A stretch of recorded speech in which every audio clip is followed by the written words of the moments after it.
really important starting point so that you understand how much risk you can take and where you'll end up if things go very badly wrong, which sometimes they do, and it's okay.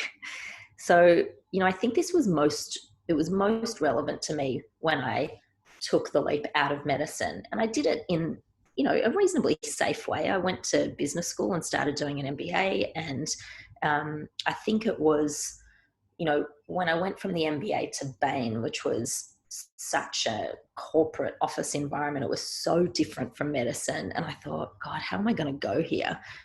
I don't own any suits. I don't know office etiquette. They're putting me on a case in a health insurer, which I know nothing about. How's this going to go? But again, knowing that fallback, knowing that my friends and family were cheering me on, and that if it all went pear-shaped, I could go back into the emergency room and keep doing what I was doing. That was a very, very powerful position for me to be in. I'd say the hardest thing, to be honest, was finally, and it was many years later, to actually change my medical registration from practicing to non-practicing. That was kind of the final straw for me, and it was hard. It was that final letting go of, okay, I'm not going to do this anymore. I'm not going to be a practicing doctor. Doesn't mean you can't go back to it, but again, just having that in my back pocket has been a very, very important part of my journey. So that's the first thing. I'd say the second thing that on reflection has been really important is this kind of mantra of saying yes. And I think the asterisk there is, especially when it's a two-way door. And most decisions that you make, most choices that you make are reversible. There might be some hassle or embarrassment or, time wasted going back through that door that you came. But I think if you're really honest with yourself, most things that feel like huge risks and huge decisions actually probably aren't. And so I think, I'm getting better at that because I've learned that kind of taking the leap is much less scary than I used to think it was. But when I think about,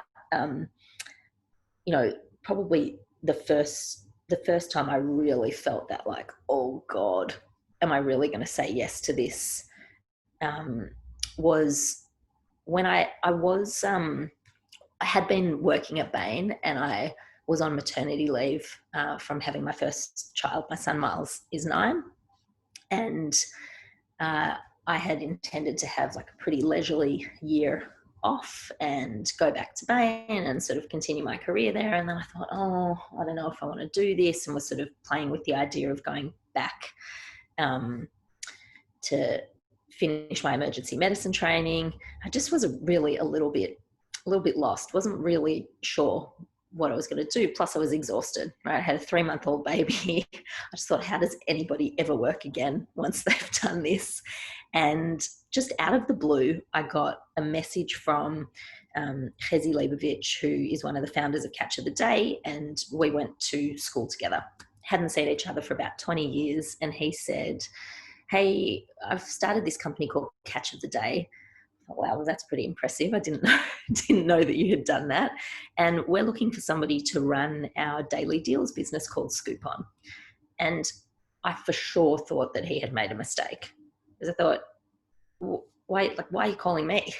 I've got a medical degree and I've been to business school and I've worked at Bain, but I don't know the first thing about tech. I certainly don't know anything about daily deals, and you want me to run this thing? And I did a lot of research and spent a lot of time talking to him and his leadership team. And I just thought, again, knowing the fallback, well, what if I just said yes? What's going to happen? I could totally stuff this up. Or, as it turns out, have probably one of the most, transformative professional experiences that I could have had. And, he put his faith in me to run what was then, a very fast growing business. He gave me basically everything other than sales to run in that organization, which was a pretty wild thing to do. But I think that kind of voice inside me that just said, yeah, just say yes, because you don't know what's on the other side of that door, has been a very powerful kind of guiding light for me as lots of those twists and turns have come my way. And I would say that's played out particularly for someone who doesn't have a plan. And so the mindset of saying yes becomes really important when unexpected opportunities present themselves. Because if you're very planful and you're like, okay, well, here's where I am and here's the next step I'm going to take, and then the next and the next, when opportunities kind of blindside you that you weren't expecting, you're likely to say no because it doesn't sort of fit with your plan. And so I just really encourage you to not stick to the plan and say yes when something that on the surface doesn't seem to be a really obvious opportunity presents itself, because you just never know what's on the other side of that door. So then the third thing is thinking about your transferable skills broadly. So I get asked really often, what did you learn from medicine? Wasn't that whole thing a waste of time now that you're working in business? And I've been able to, again, in hindsight, pretty clearly articulate what are the key things that I've learned from medicine that have actually been unbelievably helpful in business. And I encourage you to think about your own experiences, zoom right out and say, okay, what skills do I have from the experiences that I've had so far? And so for me, for example, triage in medicine is really, really important, especially in emergency where I work. So triage is basically prioritization. Triage is when somebody comes to the emergency department and you have to put them in a category from 1 to 5 to say, well, how sick are they? And therefore, how quickly do they need to be seen? And if you think about business, the same thing happens, every minute in your email inbox, but people come to you with things that need to be prioritized on your list every day, multiple times a day. And so that art of triage, of really being able to say, is this a category 5? This is like a drop everything. This thing is totally on fire in front of me. Or is it a category 5 where this person probably shouldn't even be in the emergency department, to be honest? And in business, the equivalent of that is, I might not look at that ever.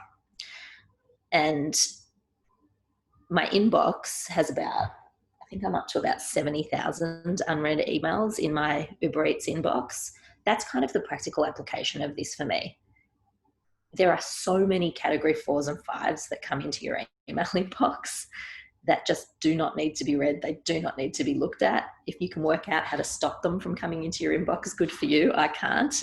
But just being able to apply that triage filter has been a very critical skill that I've brought from medicine. The second thing is this concept of hypothesis-driven problem solving. And this is a very kind of scientific approach to solving problems, which is you start with a hypothesis and then you collect evidence to prove or disprove your hypothesis. Side note, you must be careful of confirmation bias, which this method is prone to.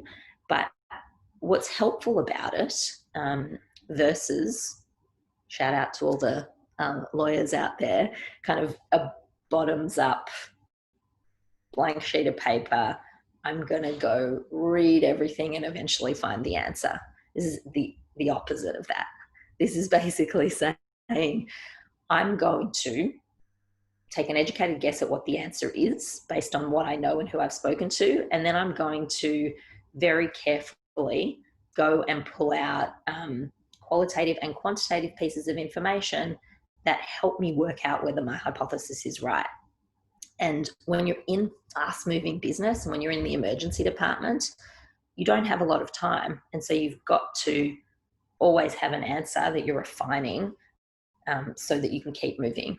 And if you think about it in medicine, to collect data, you have to physically examine a patient, you have to stick them with a needle, you have to expose them to radiation. You really, really need to be sure that that piece of data is going to help your decision be a better quality decision. Because Otherwise, this is a bit like medicine in the US, I would say, you have just totally breached their sort of physical and, you know, just everything about their body that, which was sort of to cover your ass instead of to make a better decision. And the same applies in business, right? Like, how many times have you seen people come to you with reams of information or models that are completely irrelevant, and they've spent hours on it? You just can't possibly survive if that's the level of detail that you're going to go to in a business situation. And then just the third thing I'll share in terms of transferable skill is thinking about the environment that you work in. And, you know, emergency is fast, it is stressful, people die, like things go wrong all the time. And so I learned there to be cool under pressure and to really have perspective and to be appreciative of kind of the lot that I have in life compared to some others, and carrying that through, and actually telling people about it in job interviews is really important. So really thinking about what is the environment that you've worked in and what could you bring with you to your next job. So that's about really thinking about your transferable skills broadly. Remember, you're not just a doctor, you're not just a lawyer, you're not an accountant or a customer service person. Like, what are the things that you're doing on a daily basis that you can really take to the next opportunity and the next opportunity? The fourth thing that I want to share with you is be really clear on your top 1 to 2 things, not your top 10. Everybody would love a job that ticks their top 10 boxes. I don't want to say they don't exist, but it'll take you a very long time to find it, and you might miss some great opportunities along the way.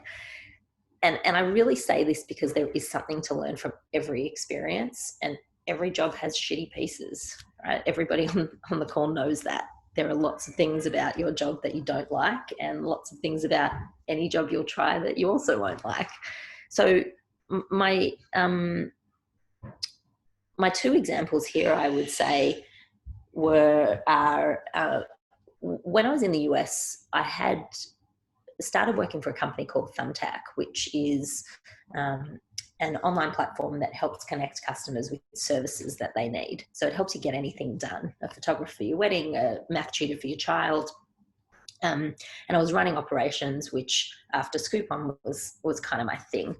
And the founder of the company, Jonathan, who was my boss at the time, said, listen, the single biggest thing that's holding our company back right now is recruiting software engineers.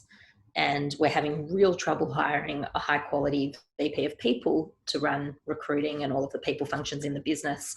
I want you to do it. And I just thought, again, is he out of his mind? Like, I don't know the first thing about HR, compensation, recruiting, especially not recruiting software engineers. But, you know, I love this company. I love solving complex problems. Yes, I can do this. And going back to my transferable skills point, you know, recruiting really is just a funnel that you optimize. So if you zoom out, you don't really need to know about recruiting or sales or whatever. You need to be able to map out a funnel, measure the conversion, and optimize each of the steps along the way. And then you can do any of those jobs. So that sort of, it did check the box for the top 1 to 2 things. And I think on the surface, if someone had come to me and said, do you want to be VP of people, which he did, I was like, no, I know I probably don't. But if you're clear on your top 1 to 2 things, do I love the people I'm working with? And am I solving really hard problems and learning, which at the time were the top 2 things on my list, then it was easy to say yes to the opportunity, knowing it's a 2-way door, knowing that I had lots of transferable skills to apply. The second example is coming home to Uber Eats. You know, I'd been at Thumbtack, I'd been VP in a unicorn business at the leadership table in the middle of Silicon Valley. It was like peak excitement and scale. Came home to Melbourne, and at Uber Eats, the offer was, hey, you can be the GM of Melbourne. Team of 8, tiny business, tiny balance sheet. On the face of it, you know, is it too small an opportunity for me? Am I really going to do this? But at the time, my top really 1 to 2 things was, I'm home, I want to be based in Melbourne, and I want to work with, a team of people who are extraordinary, who are as good, if not better than the team I worked with at Thumbtack. And it absolutely checked those boxes. And had I had kind of too much ego in that circumstance to say, no, because I need it to be $1 billion business, and I need it to be a VP role, and I need it to be in this area, and I need it to be, these 17 things, I would have almost certainly said no. But my top two were Melbourne and, the quality of the people around me. Check those boxes, go. And I mean, the last 3.5 years, we don't have time to talk about it in detail, but it's been extraordinary. So I'm glad I said yes. So just to finish off with the fifth thing, because I know I'm conscious of time, I think the thing that's always in the back of my mind in terms of how do I know whether I'm ready to say yes to the next thing is I ask myself whether I'm getting more out of what I'm doing than it's getting out of me. And I don't think it's okay to ask this on a daily basis, because there are lots of days where the answer is no. And there are lots of weeks where the answer is no. But I think probably on a monthly, and maybe even at the level I'm at now on a quarterly basis, I'm just doing a sort of a pulse check to say, am I getting more out of this than it's getting out of me? And that's, am I getting enough learning? Am I getting enough joy? Am I getting enough, satisfaction from kind of the impact that I'm creating, both for my team and from the business? And if the answer continues to be yes, then there's good reason to keep going. If the answer is, I'm not sure, and that's true 2 quarters in a row, then all of a sudden, the brain starts to kind of open up to other opportunities, and the universe starts to throw things at you. So that's kind of my sense check of how do I know what to do next. So I'll stop there. I don't have Slido open. I don't know if you're going to put it up on the screen, Sophia, but I'm happy to answer any questions. Amazing. Thank you so much for sharing all that, and just really 5 clear points there. As I said, we'll recap in an email afterwards and share these pieces, and everything is available for replay. I'm gonna fire through as many of these questions as I can, and hopefully just quick fire answers, and we can get through them. So the first one, I think this is particularly interesting for 2 reasons. So the question is, what are some of the barriers or challenges that hiring managers face when considering candidates from outside of the traditional pool of industry talent? I think, again, that's interesting because you've had that VP of people role where you've done that, and also you've been in that case of non-traditional talent. So I think, trying to think which angle to come from here. So I think there are certain companies, and definitely certain hiring managers within those companies, who are really excited about, and not just open to, but proactively looking for diversity of background in their hiring funnel. And so, I drive the recruiters crazy that I work with, because they'll say, okay, we've sourced, we're trying to hire a head of enterprise in Japan. And they're like, we've sourced everyone in the country. And I'm like, no, I don't think you have. You've sourced people from enterprise sales backgrounds, and that's a very, very narrow funnel. So please think more broadly. Can we take people from financial services? Can we take people from, legal backgrounds? Can we take people from tech? Let's start broadening the funnel.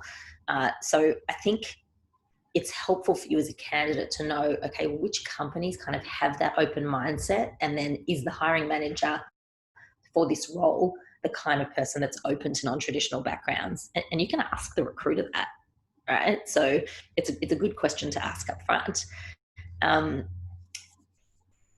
I do think if you are a hiring manager, really pushing yourself to diversify that funnel is critical, because you always have great surprises that come through and tend to be, a refreshing change from, the standard candidate. I will say, what was I going to say? Well, I just lost my train of thought there.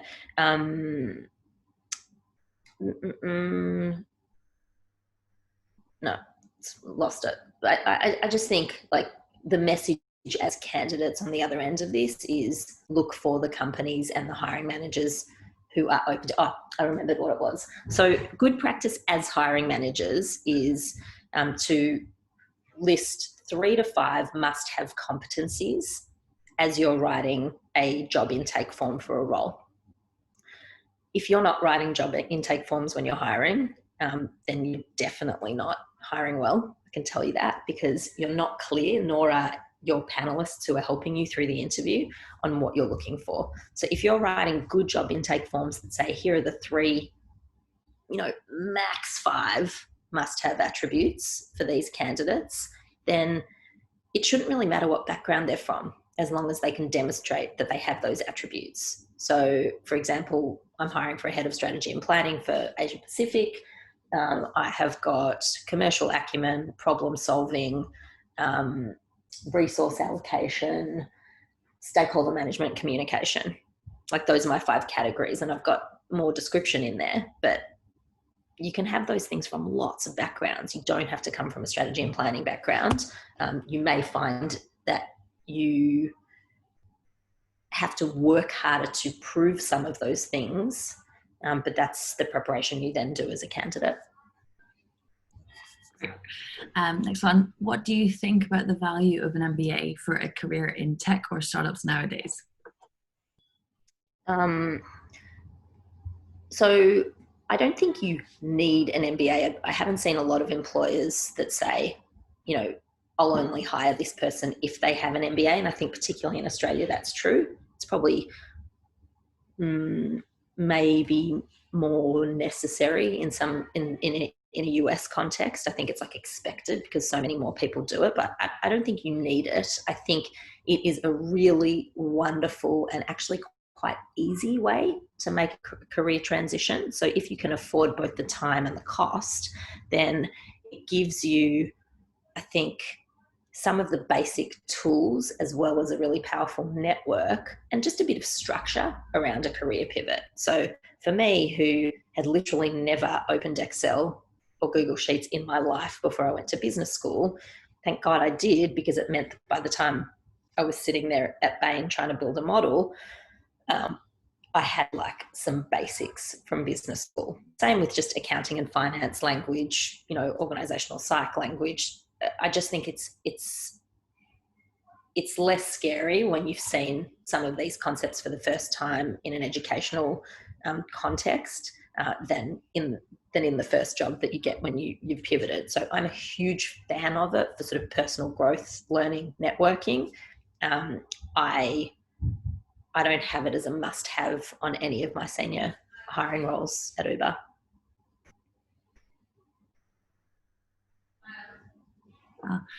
I wish we had more time, as there's just so many amazing questions coming through.